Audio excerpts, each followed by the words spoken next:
नमस्कार प्रिय छात्र और छात्राएं, मैं जितेंद्र कुमार रावत अमन कंप्यूटर शॉर्ट हैंड सेंटर आपका हार्दिक स्वागत करता है। जो छात्र और छात्राएं सिंह प्रणाली शॉर्ट हैंड पूरी किताब पढ़ चुके हैं और उस किताब के मैटर की भी शॉर्ट हैंड डिक्टेशन स्पीड बना चुके हैं और उन्हें अधिक शॉर्ट हैंड डिक्टेशन स्पीड बनानी है तो संपर्क करें, क्योंकि हमने रामधारी गुप्ता की किताब में से 203 पेज डिक्टेशन के लिए हैं, जो प्रत्येक पेज में 400 शब्द हैं, जिनका डिक्टेशन 60, 80, 100 व 120 शब्द प्रति मिनट की स्पीड से 400 व 800 शब्दों पर दिया गया है।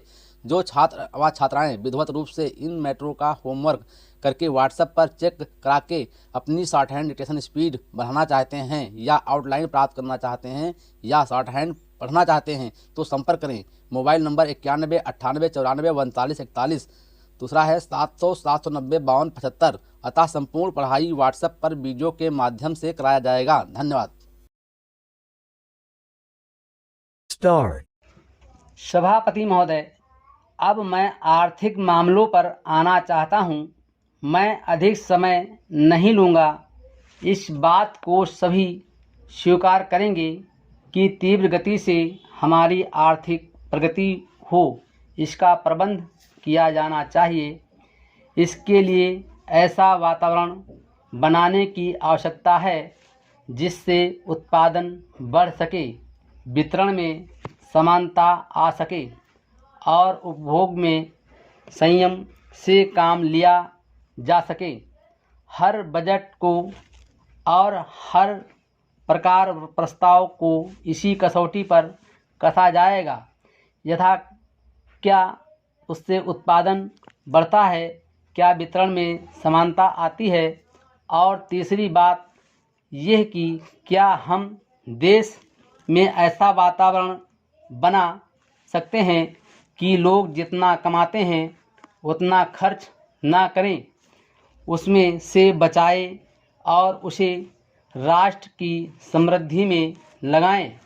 अगर इस कसौटी पर सरकार की आर्थिक नीतियां कसी जाएं तो मुझे लगता है कि उसमें पर्याप्त सुधार की गुंजाइश है।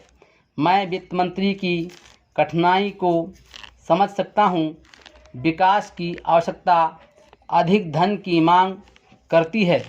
राज्य सरकारें अधिक कर लगाने के लिए तैयार नहीं हैं। वे केंद्र से कर्जा लेकर अपना काम चलाना चाहती हैं। वहाँ कोई वित्तीय अनुशासन नहीं है। यह सारा बोझा केंद्र को उठाना पड़ेगा और केंद्रीय सरकार कठिनाई में पड़ेगी। इसलिए मैं समझता और सुझाव को दोहराना चाहता हूं कि राज्यों को इस संबंध में निर्देश दिया जाना चाहिए। संविधान के अंतर्गत केंद्र इन राज्यों को निर्देश दे सकता है कि वो अपने साधनों के अंतर्गत अपने खर्च को चलाएं। केंद्र के कर्ज पर निर्भर नहीं रहना चाहिए। विशेष परिस्थितियों में कर्जा दिया जा सकता है, लेकिन कर्जा लेकर अपना काम चलाना ये उनका स्वभाव नहीं बनना चाहिए। अपवाद रूप में कर्जा लेकर वो किसी विशेष परिस्थिति का सामना करने के लिए प्रस्तुत हों तो उसका विरोध नहीं किया जा सकता। दूसरी बात यह है कि देश में सादगी और संपत्ति को उड़ाने के बजाय उसे उत्पादक कार्यों में लगाने का वातावरण बनाना चाहिए। मैं नहीं जानता वित्त मंत्री महोदय इससे कहाँ तक सहमत होंगे, लेकिन आज देश में समाजवाद की चर्चा बहुत होती है। लोगों का समाजवाद की ओर देखने का दृष्टिकोण विकृत हो गया है।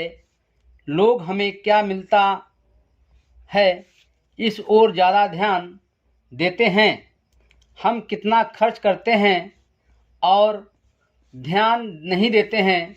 समाजवाद बिना संपत्ति की अभिवृद्धि किए और बिना उसके समान वितरण के नहीं आ सकता।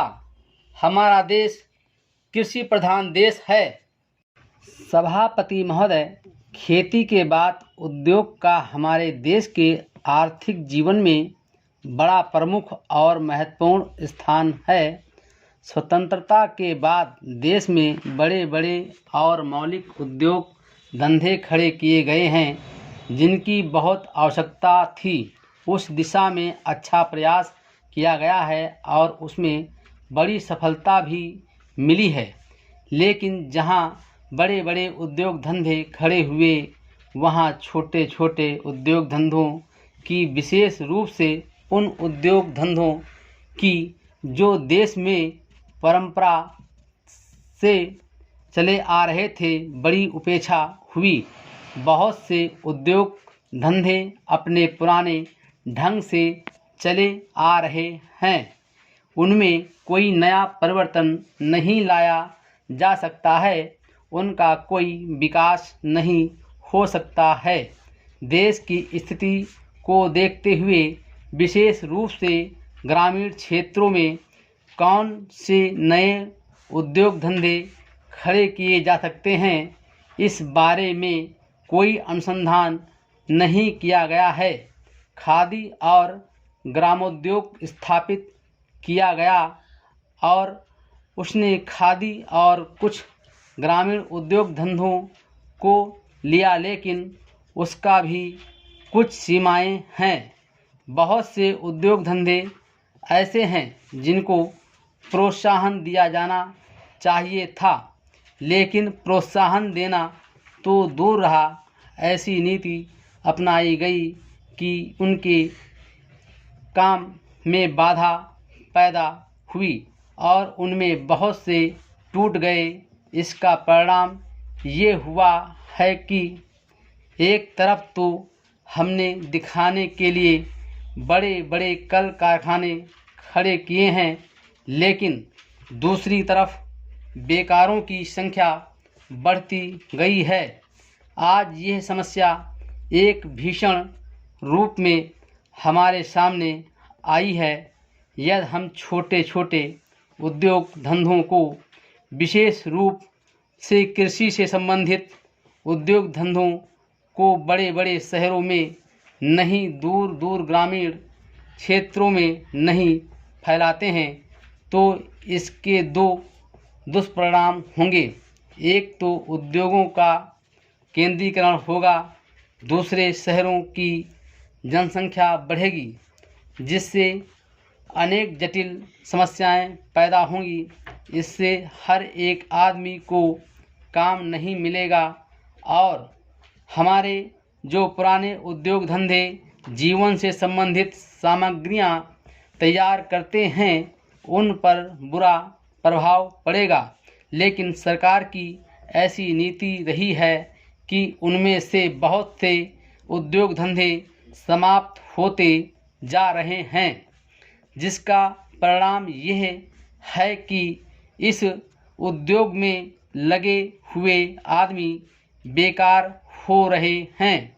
मैं चाहूँगा कि सरकार ऐसे उद्योग धंधों को अधिक प्रोत्साहन देने का प्रयत्न करें। इस प्रयत्न के लिए हम इस मौके पर सरकार का समर्थन देशभक्ति की भावनाओं से करते हैं। Full stop.